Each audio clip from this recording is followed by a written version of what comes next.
What's up, G Show Land, and welcome to another episode of the G Show Podcast. I am G1, and this is the Geek Out, episode 12.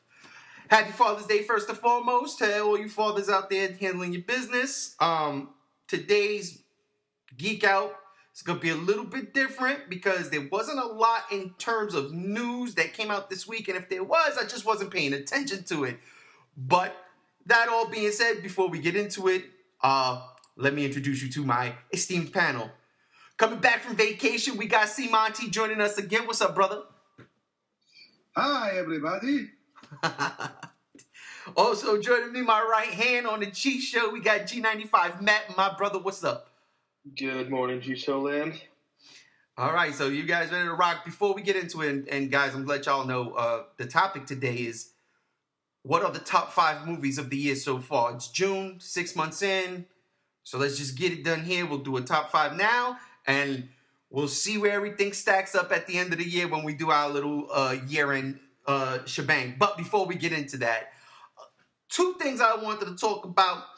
One being the craziness behind the Black Panther trailer, the teaser trailer, the absolute insanity going on. And I mean, come on, who didn't see this coming? You've got people right now saying it's a racist film because it's in a quote-unquote all-black cast, yet the fucking trailer starts off with, the Bilbo Baggins and fucking the other goblin hobbit, I forget his name, Gollum. Come on, man. Like, dude, serious? God damn.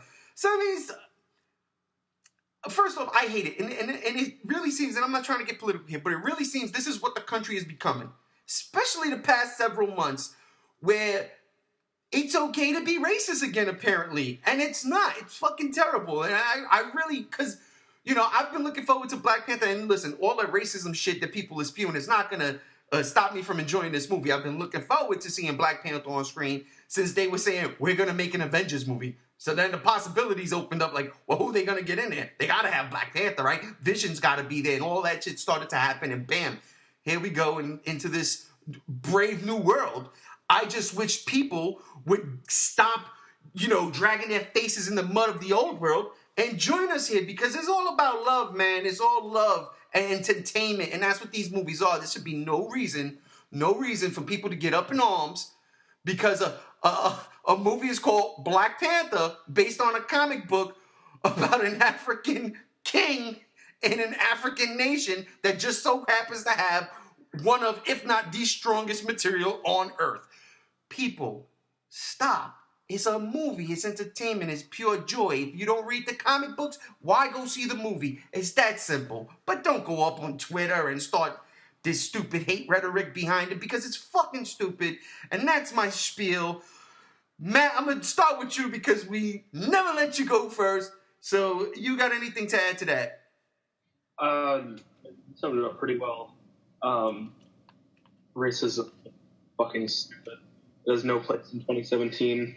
We should have progressed past this as a culture just a long time ago. But it is what it is. People were complaining about Wonder Woman having only two women's only screenings. That was for a charity event. Mad Max got all kinds of shit for, the heavy prominent role that Furiosa played. Just, yeah, people are fucking stupid. It's upsetting to see, but, you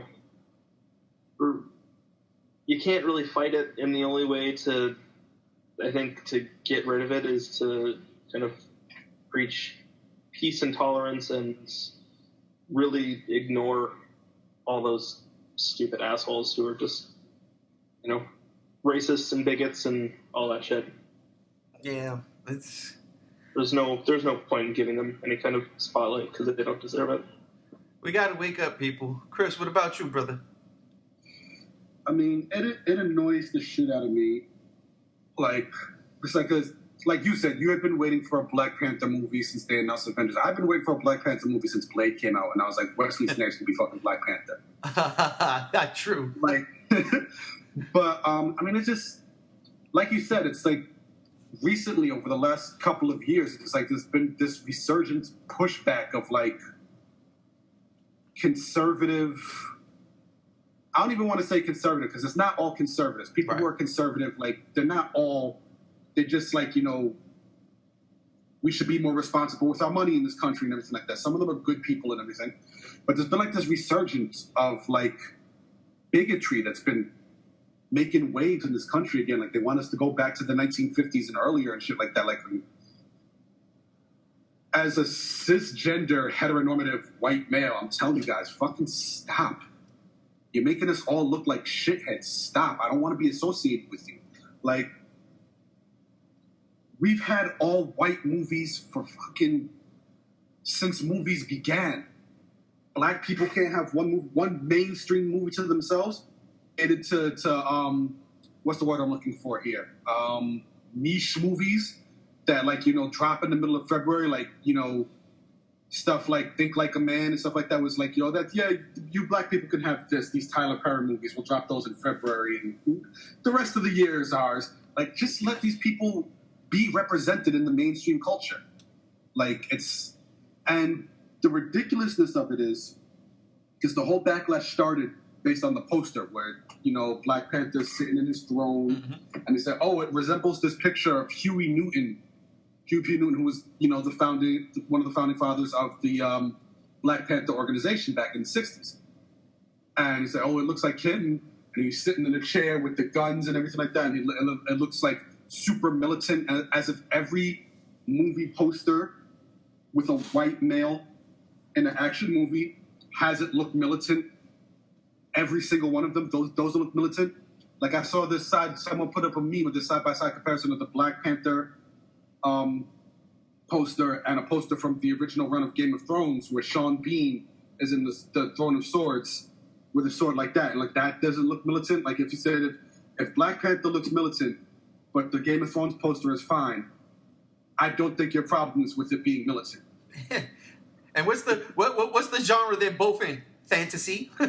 Exactly. But it's ridiculous. Like what?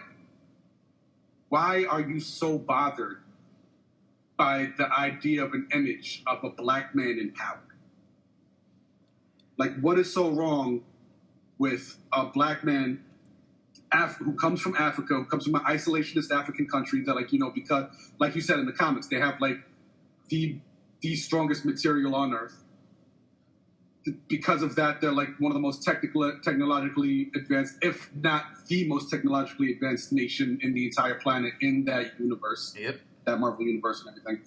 Like, what is so wrong with an African nation being the most technologically advanced? What is so wrong with the idea of black people being in power? Like, what's wrong with that? What do you have the problem with? People are scared, and rightfully so. They feel like they are becoming the minorities. And look, let's just face facts. It's what it is. But what you feel about yourself and the situation at hand should not equate to how you feel about entertainment. You just don't have to see it. It's that simple. It drives me up a wall. But in this day and age of you know, social media and internet and you know, keyboard killers, it's very easy to just jump on and say what you want to say and be a faceless name, you know, pretty much, because people just don't walk around the street. I mean, there are some crazy people who do, but usually there's not people who walking around the street talking about that Black Panther trailer sucked because, you know, it's too militant. There's not a lot of white people in it. That's not enough. It doesn't matter. You know why? Because at the end of the day, everybody making a movie is white. The guys who are signing the checks, they're white. So stop. Just leave it be. And it's interesting because, like, I like how you touch on the thing. Like, one of the reasons is that they're opposed is because they're scared of becoming a minority. And it reminds me of this quote I saw on Twitter one time. It's like the guy was saying, like, oh, like, white people are so scared to become the minority in this country. Why? Are minorities treated badly in America or something? Like, yeah. But I just wanted to get that out there because I think it's stupid. As far as the geek culture concerned, I haven't seen it within our realm.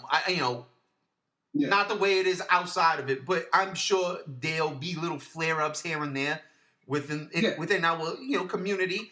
It's like that for everything, and it's unfortunate, but it's what it is. It's just that in today's climate, it just seems to be coming back. Like it's making a comeback. It's rearing its ugly head again, and I don't know. Maybe certain leaders need to step up and say, "Chill the fuck out." This is not what it needs to be. I'm just saying. But anyhow, that Black Panther trailer. Let me ask you, Chris. You weren't here last week. What did you think of it?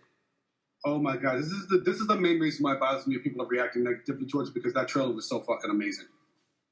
Everything about it, like right from the opening scene with Bilbo and Gollum squaring off against each other and everything like that, and then you get just beat after beat of nonstop action, and like it's so colorful and bright, and like the costuming looks amazing and everything, and just I've had a whole week to think about the right way to phrase this, and I still haven't gotten it down. And then they put in the Run the Jewels Legend Has It track in there, and like I'm not sure. Like, because I know you're probably into hip-hop and everything, but I'm not sure if you really are aware of Run the Jewels, but like Killer Mike and LP, El Producto from, they came together and formed Run the Jewels. Mm-hmm. And all three of the albums are just fucking solid. It's like, for people who are saying that, like, oh, hip-hop is a dying art form and everything like that, go listen to the 3 Run the Jewels albums. Change your mind, because they are fucking amazing. And this track, like, just using a track called Legend Has It, and you're talking about like this legendary, like, mythological place that nobody really knows is real and everything. It just syncs up so perfectly. And, Michael B. Jordan gonna be Killmonger is gonna be amazing. Like, it felt kind of weird to see him with hair. Everything I've seen him since The Wire, he has no hair. Yeah. And finally he's got the hair back, so that's gonna be. But like, I'm glad to see his star rising. I'm glad to see Chadwick Boseman star rising, because Chadwick Boseman is amazing. Like, he's only really been in 3 major movies so far that were mainstream, even though one of them tanked at the box office. I only know 2. Which one? Huh? Which one was that? Well, he was in the James Brown movie. The James Brown one is Civil War. That's the only ones I remember. He was in the Jackie Robinson movie. Oh, that's the one. Okay, yes. And then he was in Gods of Egypt, which was technically a mainstream movie, even though it tanked. Ooh, that movie boy. Yeah. Thank God it's not on the list.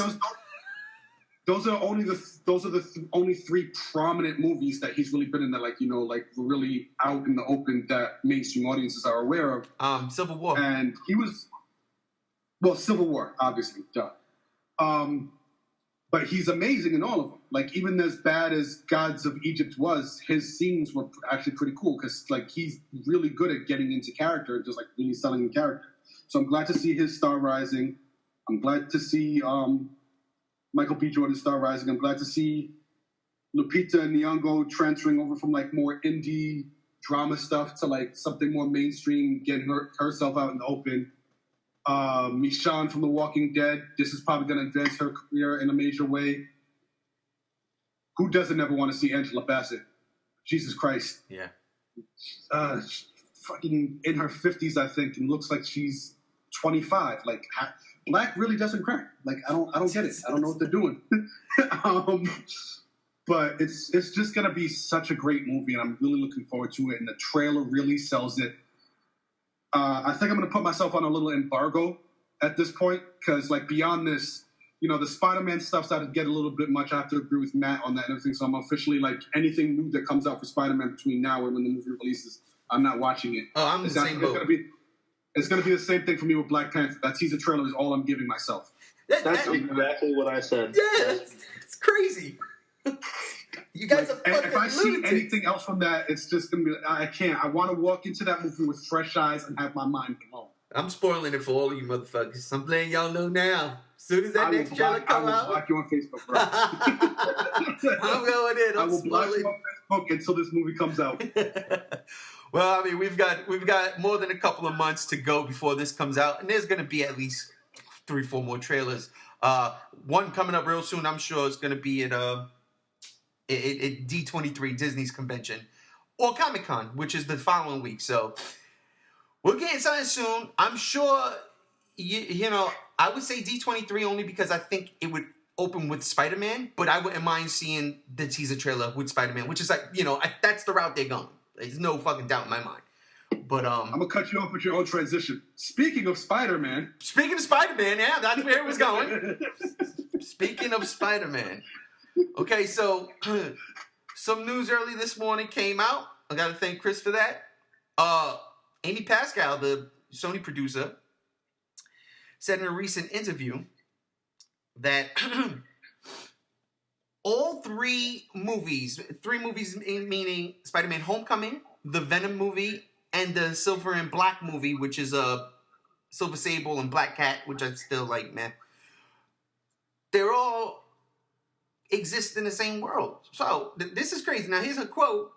This is what she said. She says, and I quote, "Both movies will all take place in the world that we're now creating for Peter Parker. I mean, there'll be adjuncts to it. I don't even know what the hell that is. There may be different locations, but it will still be in the same world and they will be connected to each other." Now that's kind of crazy considering Marvel's stance is anything Sony does outside of Spider-Man, that doesn't compute with what we're doing here. Now, Marvel sort of has this issue going on with their shit as it is. You figure you have Shield's kind of laid off of everything that's going on in the cinematic universe, but I haven't watched Shield this season. Shield, because to me, I just don't like that show.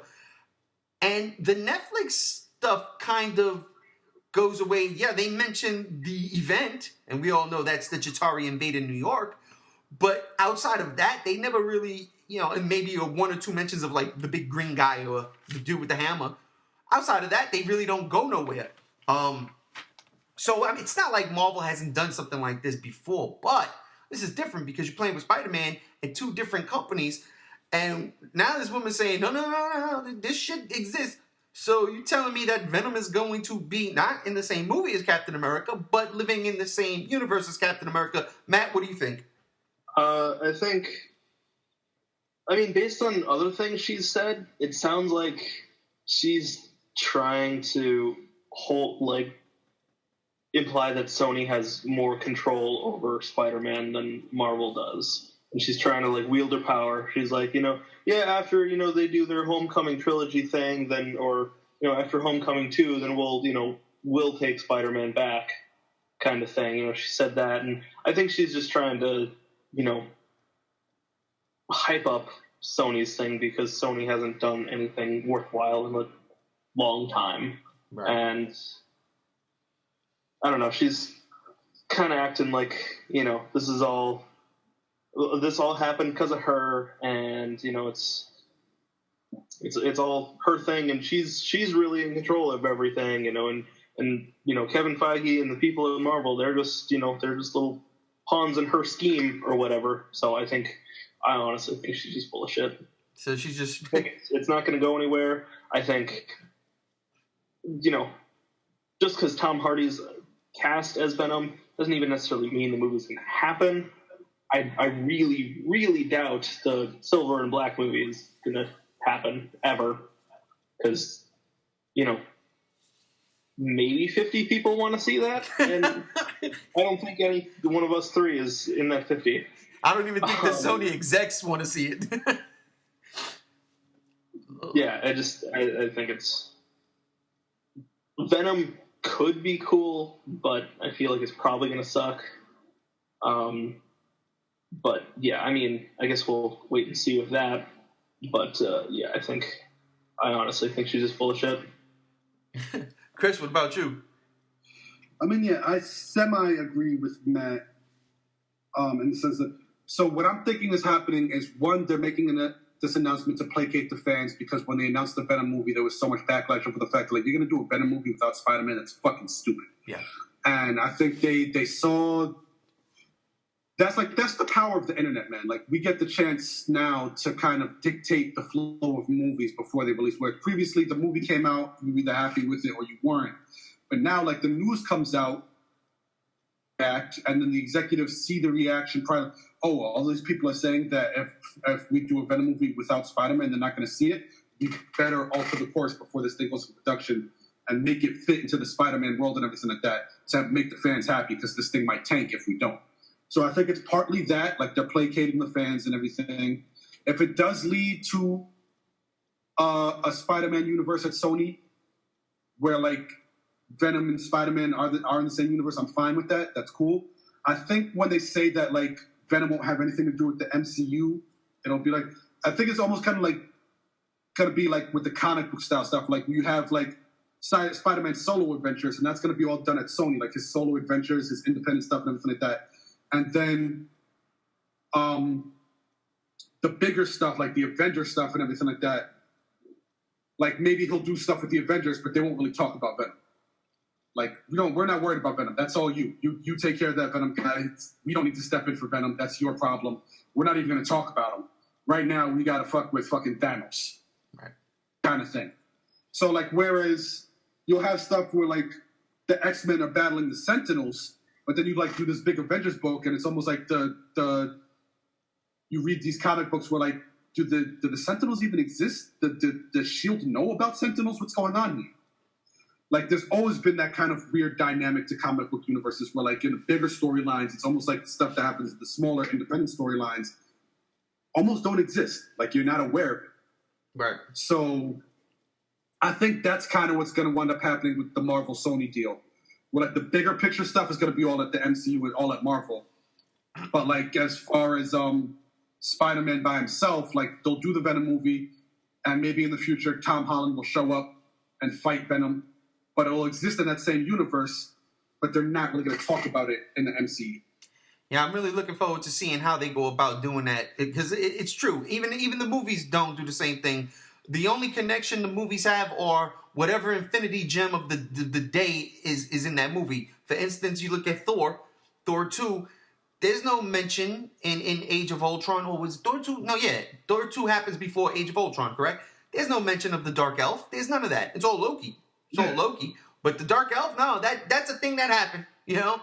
Same shit. Well, Captain America is different. Captain America is the only Marvel film character in the filmverse that everything that happens, there's ramifications throughout the cinematic universe. The infiltration and fall of S.H.I.E.L.D., the Sokovian Accords, all that shit plays huge parts. But like Iron Man 3 and the Extremists, that doesn't get mentioned at all. Neither does the Warmonger or the fucking Whiplash.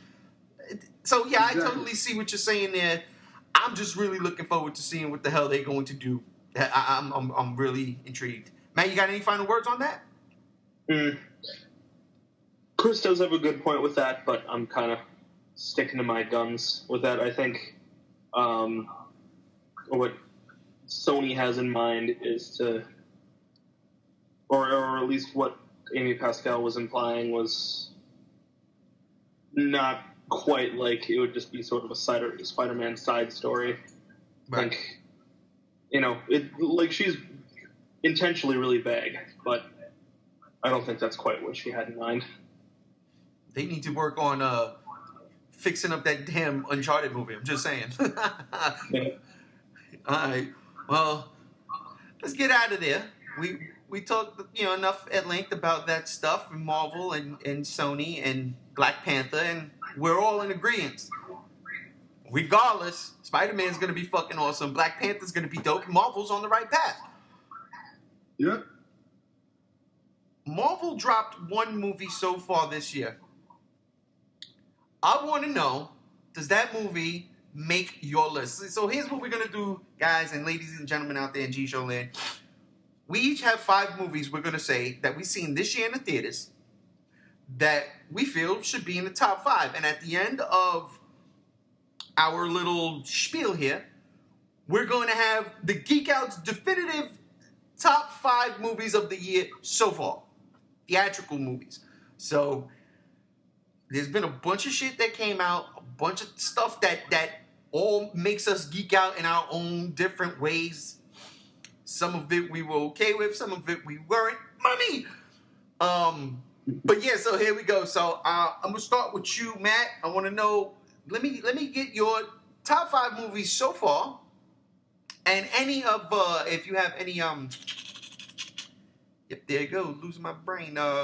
Honorable mentions. You could throw those out there too. Okay. Coming in at number 5, we got Logan.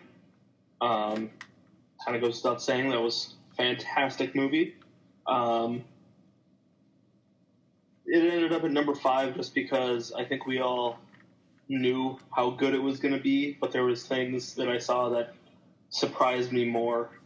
That and the surprise of going into a good movie that you don't think is going to be all that great is kind of makes it just that much better. Number 4, we got Jordan Peele's horror thriller / commentary, Get Out. I fucking loved that movie. It was tense in all the moments it needed to be tense. It had the perfect balance of comic relief. Like the comedy didn't interfere with the horror or the tense or the like dense aspects of the movie.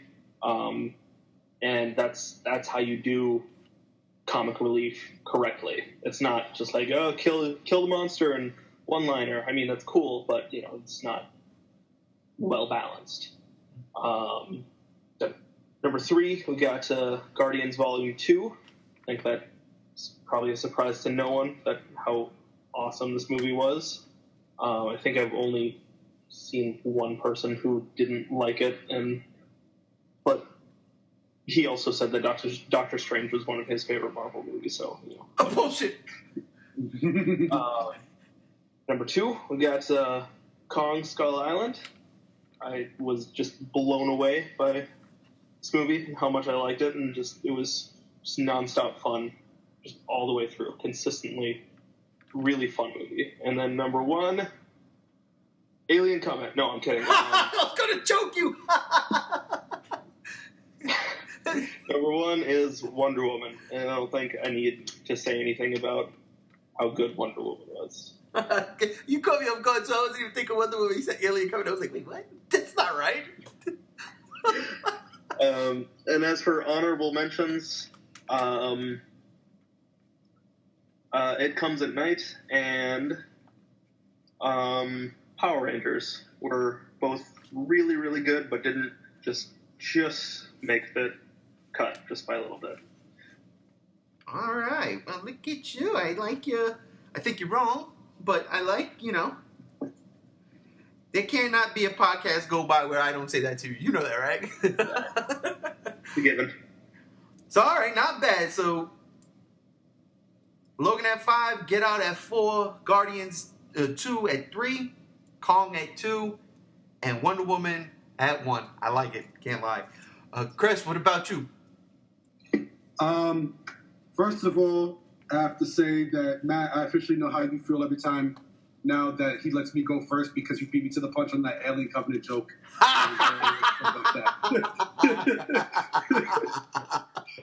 Because I was gonna start off Alien Covenant, Ghost in the Shell, Army. Save it for the sequel, Rock. But okay, so there's gonna be a couple on my list. Well, more than a couple on my list that concurs with Matt's. So I'm gonna go with Get Out as my number 5. Like he said, like the thing with the expectation. By the time I got to see Get Out, like all the hype had already built up around it, so I knew I was gonna be walking into a good movie, and it really was a solid like horror film for especially for someone who's a first-time director of a feature film who's traditionally known for comedy. Right. Mm-hmm. It kind of blew me out of the water. His background is crazy, though. Jordan Peele, they got a crazy background. Yeah. So, I mean, the dude he's a genius. I can't wait to see more from him. Yeah, he's fantastic. Number 4, I'll give to Logan. Higher spot because of the fact that it's the first, comic book movies are great. And we all knew going into Logan that it was going to be a good, solid film and everything like that. But as far as connecting emotionally with comic book movies, to date, there has not been a comic book movie that made me openly weep. And Logan was the first one to do that. So I have to give it credit, just emotionally, the emotional weight to that movie. It was aside from being a comic book film, it was a solid drama movie. You know, like, I honestly legit, I've said this about other movies before, but this is the first one where, like, I solidly felt like this movie deserves to win Best Picture at the Oscars. Or at least be a contender. Because that's how strong of a movie it was. So I'll give Logan my number 4. Number 3, I'm going to give to Colossal. Nice. Because that was, to me, a total sleeper hit. It didn't get a lot of promotion. Not a lot of people knew Colossal was coming out. It was like this little kind of... But just like the challenge to form that it did for the genre of kaiju movies, it was really an impressive movie. So I'll give that my number 3. Number 2, I'll give to Guardians. Because same reason as Logan, it was one of the first comic book movies to actually actively make me cry. But it was also a fun movie. You know, Kurt Russell's in it, so you can't go wrong with that. Chris Pratt was the first time I saw Chris Pratt do something where I felt like he's a legitimate actor as opposed to just like this charismatic guy who, you know, fights dinosaurs. Because, yeah, like, so 2 goes to Guardians of the Galaxy 2. And then, much in agreement with Matt, I'm going to give number 1 to Wonder Woman. Just because, 1, it's an incredible movie. It's the standout movie in the DCEU. Like, the one good movie they've done since Man of Steel.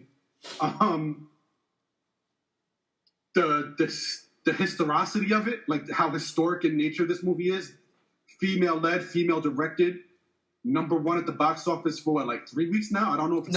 it came in number 2, Cars. Okay, Cars. So, all right, cool. So 2 weeks in a row, but still probably, again, I haven't checked the numbers, but it's probably like in a solid second right now. Yeah, it's solid, I think. Yeah. It just crossed 500 million. Yeah, exactly. So It's doing just as well at the box office as any of its male-led counterparts. It's historic in nature. It's a really solid movie, really great storytelling, really great direction, really great action. It sold me on Gal Gadot as Wonder Woman finally. So I got to give it points for that. So there goes my number 1 spot. So Wonder Woman, Guardians of the Galaxy 2, Colossal, Logan, Get Out. That's my top 5. With honorable mentions going to John Wick 2, Kong Skull Island, and yeah. Those are my honorable mentions. My number 5, this is a coin flip for me. And it's crazy. Y'all going to be like, wait. Fuck it. My number 5 is Get Out. Get Out. I caught this movie late, but when I saw it, I was like, you know what? Fuck. So, yeah, that's number 5. It's just a great movie. And like I said, man, Jordan Peele... his background is ridiculous. He's so fucking smart, and of course we know he's funny because of Key and Peele. But those 2 dudes together, that's a powerhouse team in Hollywood. And like I said, man, I just can't wait to see where he goes next without jumping on a big budget Hollywood film just yet. Do you keep making movies like Get Out? And honestly, I think he could be what Shyamalan was supposed to be. You know what I'm saying? That's how I feel. I think he's got that talent, that creative. I mean, if Get Out is any indication, when you first see The Sixth Sense, you're kind of like, what the fuck is this? Who is this guy? Like, okay. And, you know, take it from there. I think he's going to eclipse Shyamalan, because Shyamalan did have a ton of misses. But Get Out, number 5 so far, it works for me. Well, honestly, I would put him closer to like Quentin Tarantino or something than Shyamalan, because like Sixth Sense was Shyamalan's 3rd movie, and this is his first. And what was his first 2 then? 2 really obscure like comedy dramas. But that's my point. Like, you know, he hit with Sixth Sense. This dude hit with Get Out. Like, he hit. Yeah, and also, you know, Tarantino hit with Reservoir Dogs. So that's true. That's kind of my point. Is just somebody who just, you know, just out of the gate, just fucking made it. Yeah, I guess you're right in that aspect. I can see what you're saying. I still think Pulp Fiction was his breakout, but Reservoir Dogs, I take nothing away from. So yeah, all right. I can see to that. I like that. We'll see, because Tarantino, his filmography is fucking deep. I'm just saying, there's only one Tarantino film I don't like, and one that I'm like, meh. And the one I don't like is Death Proof, and the one that's meh is Jackie Brown. I love Death Proof, and Jackie Brown is arguably my favorite. Holy crap! See, you're wrong. I gotta see it again. But hey, Rod, can you do me a favor? Can you get out of my head? Because that's exactly how I feel about Tarantino's filmography. See what I'm saying? I love the dude. Don't get me wrong. And Jackie Brown, I enjoy, but it's just like compared to everything else is just tons and tons better. My number four is John Wick 2. That movie fucked me up. I loved the first John Wick. You know, I knew Keanu Reeves had it in him. He could do all that shit. That first John Wick was just, boom. One of those movies that come out of nowhere, grab you by the balls, and rip them right off. And I loved it. I was like, okay, castrate my ass. I don't give a fuck. Part 2, I always have a thing with sequels, and I was afraid of this one because of the Raid to Bernthal. I was nervous. When I saw that movie, I just felt like, I thought it was fun, and the action and everything I wanted was there, but I thought it was too much. Like, I was fatigued at the end of the movie. My eyes was trying to catch every fucking fight. I was like, okay. So the Raid 2, I was worried about John Wick 2 being like the Raid 2. I saw the movie. I had zero issues with that. I loved it. The fight that culminated with him and Common on the train, just them in the train station, and they're walking by with the silencers, shooting at each other and missing everybody. But I was like, this is crazy. And then, of course, what happens to Common on the train, unfucking real. I loved it. The mythology they set up, using, and I can't think of the damn things, but using their, their base of operations. I forget what the fuck they call it in the movies. And the what? The Continental. The Continental, thank you. Which is coming out. They're making a TV show called The Continental. I can't wait for that. But just building around that mythology and then putting John Wick in a Empire Strikes Back type of scenario. The odds are all against them now, going into this third one. I loved it. That makes number 4 on my list. Now this next, my top 3, this is where I get a little crazy. I cry inside a bit. And I'm like, because they're not unlike you guys. But number 3, and it hurts because I fucking love this movie. Like, you have no idea how much I love this movie. But like Matt, number 3 for me is Guardians of the Galaxy Volume 2. And I hate myself for putting it that far down in the top 3 because I fucking love this movie. Like, I love it to death. I love this movie. And as everything, I've seen that movie the most times this year in theaters. Like Chris said, when Chris Pratt really comes, he comes. When he brings it, he brings it. The whole thing, the end with Yondu, I keep saying, man, that catches me every single time. Just Chris Pratt realizing Yondu sacrificing himself and just his reaction, that no, he says. Kurt Russell goes without saying. So, yeah, Guardians Volume 2. Plus, I love the soundtrack. I really do. I listen to it a lot more than the first Guardians soundtrack. And I love the first one, but there's something about that soundtrack that's... When you hear the music and you think about the scenes, it fucking hits hard for me, man. My number 2 is Wonder Woman. That's my number 2.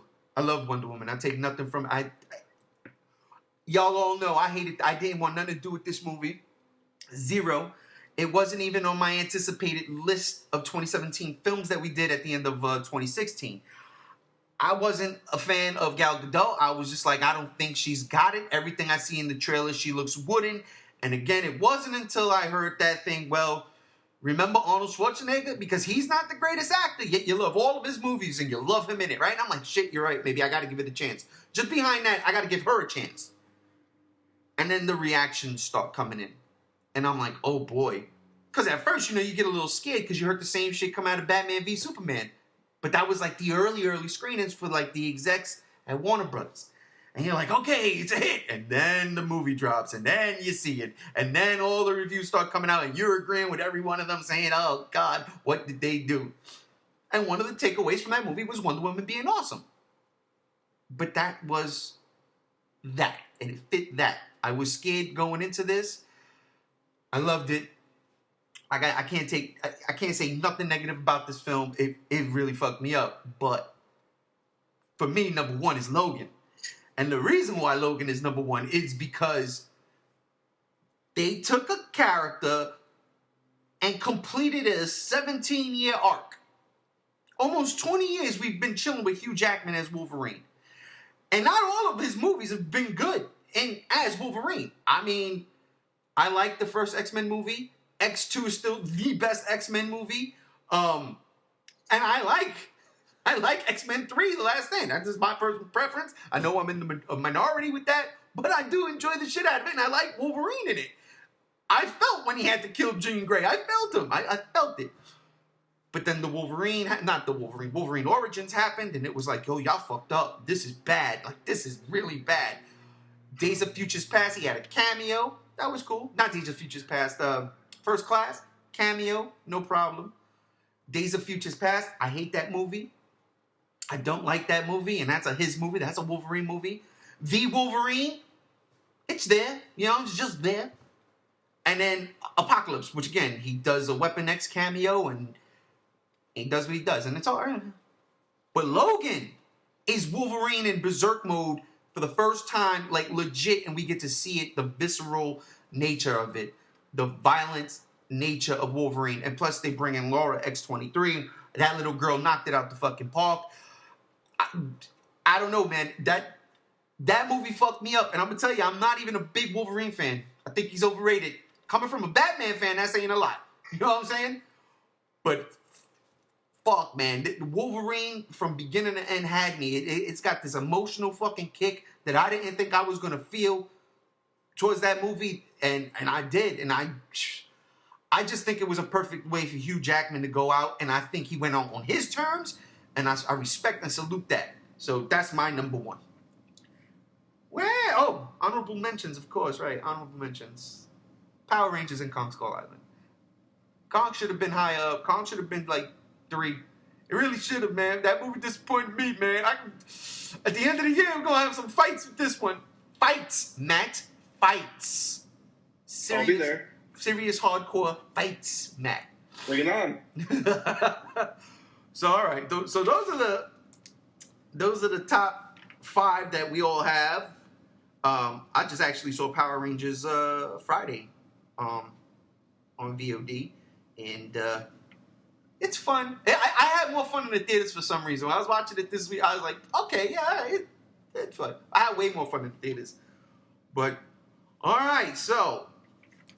Yeah, I just realized I should have thrown Power Rangers on my honorable mentions as well. So, all right, so here our top 5s are pretty much even.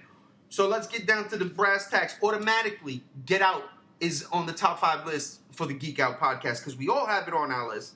So I'm not going in any particular orders. We'll go and we'll try to figure out what the top 5 official list is. But right now, Get Out, it makes the list. That's from wrestling. All right, so we got Get Out. Also, across the board, we all have Guardians of the Galaxy Volume 2. So that has to make the list, right? I mean, it would make your list if you were doing your own top 5, right? It did make your list. Well, I was going to say Wolverine. Woo, sorry. Wonder Woman makes the list. And I'm pretty sure I know where that's going to end up. So we've got 3. Logan is on everybody's list. It's going up there. Now we got 4. Here's where it gets interesting. We all have something different on this 5th one. Matt, you have Kong. Chris, you have Colossal. And I have John Wick Chapter 2. We have to pick one. Or we could go with an honorable mention that all 3 of us had. And now he's in my brain. And now Matt is in my brain. Because that's exactly where I was going. So that being said, Matt, you win this round. You win this round. Because we all have... Matt has it on his list. And Chris, you and I have Kong as an honorable mention. So King Kong, I can't believe it, makes the list. King Kong. I liked it, but... Oh, God. All right, so here we go. This is where it's going to get very interesting. Kong. We've got Wondy. We've got Wolvie. We've got Rocket. And we've got Hypnosis. All right, guys. Let's get down to the brass tacks. Now we talk. Now this is where the debate happens. We've got our five. Kong to be number 5. Kong, yeah. Because that was the one that just barely scraped into the list. Mm-hmm. Yeah. Get Out number 4 because it was on the bottom of 2 of our lists. Yeah. That is true. That is true. Look at that. And now we have the battle. I know how this list is gonna go.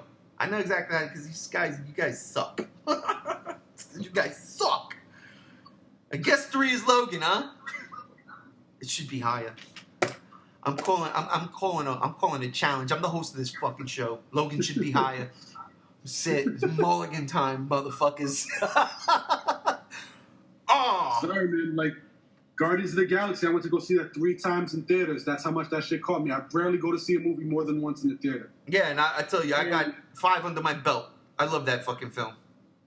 Like, Logan I loved, but Guardians of the Galaxy, man, I would have to put it up with Logan. See, it's fucked up because both of these movies you can feel on a day like today being Father's Day. You can go and he kind of was a really rotten father figure to little Laura up until the end. And then you're like, oh, God, Jim goes Poppy. I will say this, and you probably disagree with me because, you know, when I threw the invite on Facebook, you said you had no interest. If I had gone to see Logan in the black and white screening, I'd probably be singing a different tune right now.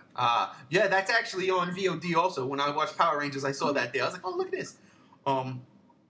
Yeah, man, between that and Guardians, you're right. Logan was tough. I love that shit. But I think, Guardians got to edge it out. That moment between Yondu and Peter Quill at the end gets me, man. It gets me. I'm not even going to watch that movie when I buy it. I'm going to skip right by it. No, the end of the movie's right here. And, like, the Laura and Logan scene gets me just as much. But there was other things going on in Guardians of the Galaxy that I loved. Like, I loved Dave Bautista was really nailing the Drax character, really came into his own. Like, in the first one, he was cool. In this one, he's really at home with it. Extra points. It's just, like, so much more to that movie. You know, the Rocket realizing that he doesn't have to be a dick. Yeah. You know, all the Ravagers coming out at the end to celebrate Yondu's life, even though they had, like, excommunicated him. That was powerful. Yeah. That just kind of gives Guardians the edge to me. Matt, do you have any arguments on where we're at so far? No, I'm in total agreement. So I guess the number 1 movie of this year is The Mummy. As far as the biggest disappointment, oh man, we should do that one next week. What's the biggest disappointment so far of the year? The fucking Mummy and Alien coming in. The Mummy didn't even fall on the bottom of my list. Like, I kept a list of all the movies that I've seen this year, and I organized them for you guys in order of my least favorite to favorite. And The Mummy is not at the bottom. It's not even. I mean, it's like 2/3 down. There was other movies that I didn't like more. I agree with you there. I didn't hate The Mummy. Like I said, I was bored, like you said, and I did. And it's comedic, like I said in that trailer. And nobody want to listen to me, but it was a comedy. It was Brendan Fraser's movie. We said that last week. Number 1, ladies and gentlemen, all say it with us and don't hate on it because it's a fucking fact. Girl power, baby. Wonder Woman. Wonder Woman makes the list at number 1, and justifiably so. This movie is breaking grounds all over the fucking place, even if the countries that it's coming out in ain't showing it. The internet's got that covered, people. So, I mean, this is a solid list. I can't knock it, except for Kong. But John Wick was better than John Wick would have killed King Kong straight up by himself, son. He would have shot him. He'd have climbed up Kong. He'd have did some shit with a knife. Snatch his neck. Yeah, man. Oh, God, I can't believe you fuckers. Oh. I'll take it. It's a giant monster movie, and we need more of those in our lives, in that regard. And so Kong gets the bottom of the list, but I think we also could say that, like, a unanimous honorable mention would be Power Rangers. Yeah, It really would be. Power Rangers would be. And that's so shocking when you really come to think of it. Power Rangers.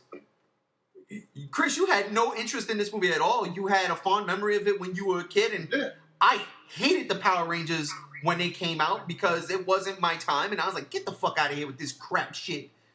And I really did enjoy it.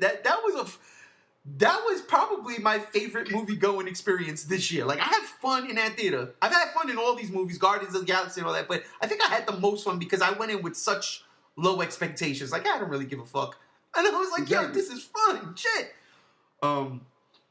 Yeah, I guess, all right, pal. So, let's throw this out here real quick before we wrap it up. This is a solid list. Wonder Woman number 1, Guardians Volume 2 at number 2, Logan at number 3, Get Out at number 4, and rounding out the top 5 of the movies, best movies so far this year, 6 months in, is Kong Skull Island. Chris, what do you see? Let's put on our predicting future hat here. Become a psychic. What do you see if we were to do a top 5 by the end of the year? What's not in this category anymore? Like, which movie would I bump out, or which movie would I replace? What movies you think are going to get bumped out? It could be 1, it could be none, it could be have a completely different top 5. What do you think for the rest of the year, the movies that you know, what do you think are going to make it in the top 5 list and edge out whatever? I think the most likely candidate, just because it's in the 5th place and we were all kind of like, the most likely candidate to get bumped out would be Kong Skull Island. Personally, and I know because there's a lot of big comic book movies coming out this year and everything like that. Personally, the movie I'm most looking forward to right now is Baby Driver. Oh, God, yo, real quick. Yeah. Again, I had zero interest in that movie. I don't know why. I saw the trailer for a new trailer when I'd seen The Mummy. I'm on board. That first trailer did nothing for me. This trailer, I was like, there's Edgar Wright. I see you. Yeah. Yeah. And that's exactly what it is. With the reason why I think Baby Driver above all else, like, obviously when we do an end of the year review, things like Thor and Spiderman are probably going to break like our top 10 list or whatever like that. If not into the top. But like right now, the one I definitely see edging out Kong Skull Island because Spider-Man could go one way or the other because there's that whole thing. Is this a Tony Stark movie? Is this a Spider-Man movie? That could mess things up. Thor looks fun, but you never know. So right now, the one that I see definitively would pop out on Kong Skull Island would be Baby Driver because Edgar Wright has not made a movie that's disappointed me today. I'm going to write this down real quick just for perseverance. And when we could go back later on. Posterity, perseverance. You were wrong, Monty. That's right. Posterity. I'm going to write this down so we go back at the end of the year. It should be fun. So, Baby Driver. All right. Anything else you see might be up in that motherfucker? Atomic Blonde. Blonde might edge something out. Jane Wick. I don't know what I would edge out with Atomic Blonde, but I do know that Atomic Blonde looks like it's going to be a wicked fun movie. Yeah. I can't wait for that. I'm really looking forward to that one. Matt, what about you? If you had your future hat on, you could predict the future. What do you see getting edged out of this top 5 list for what? This would be a much easier decision if it was a top 30 list, honestly. I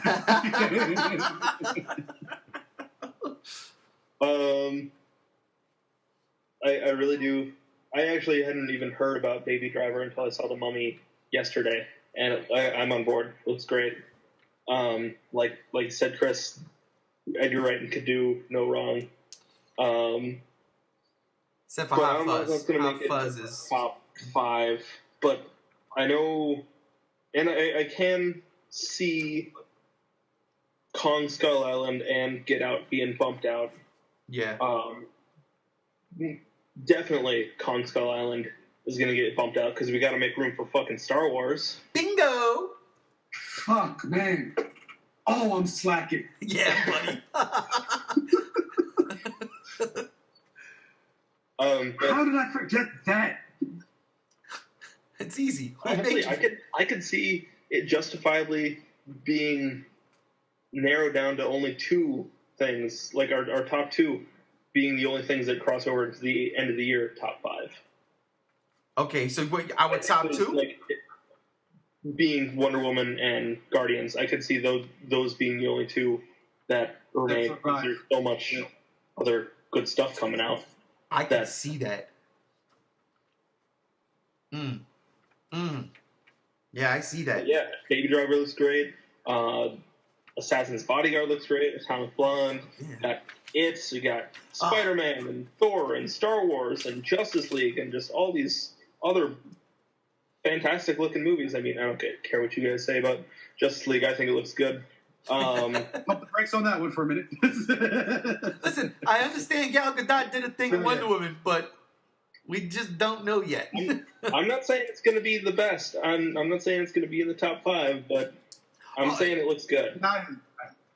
It'll be, it'll probably be in the past. We'll probably do a top 10 at the end of the year because it's a lot more movies now. We get to see everything.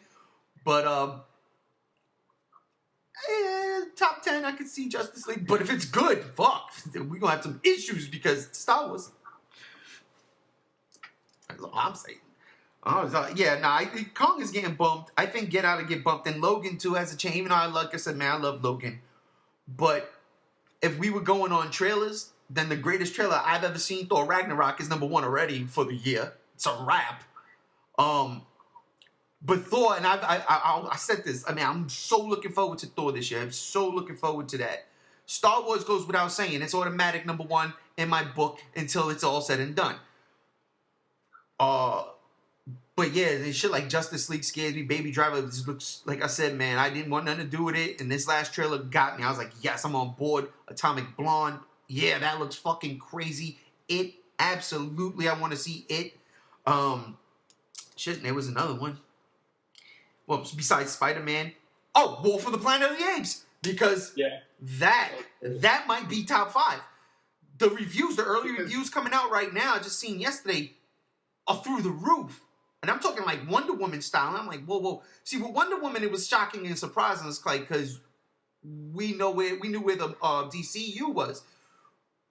Wolf of the Planet of the Apes, we know what Rise and Dawn did, and the reviews for Dawn was through the roof, and it just looked like Matt Reeves kept it going, and that one is going to be top 5 material. At least I hope so. I think if anything can move around Guardians or Wonder Woman, Wolf of the Planet of the Apes has that going for it.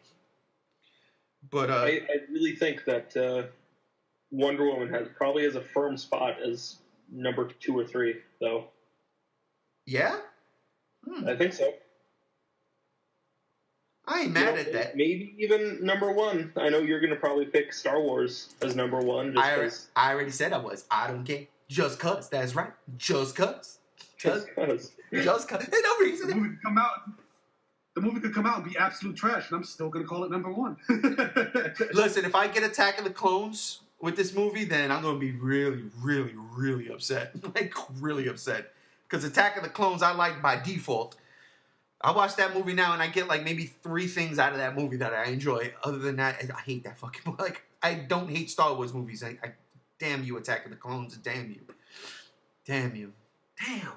You're making me hate Star Wars. Stop the bullshit. Look what y'all doing.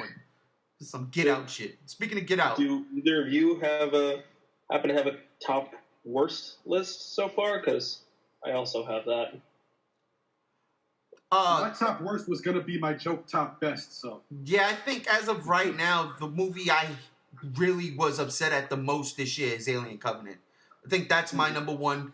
As of right now, the movie I hated the most because I was so on board with that film, and like I said, it was Prometheus 2, and I just didn't like it. I really didn't. I was really upset with that movie. Angry, I tell you. I think that was number 4 on my top worst. Get the fuck out of here. What was your number 1 worst movie so far? King Arthur. I didn't see that, luckily. Oh yeah, I got talked into going, and I hated it. I really, really hated it. I heard a lot of bad things like that too. Oh, fucking terrible. So my number 5. Yeah.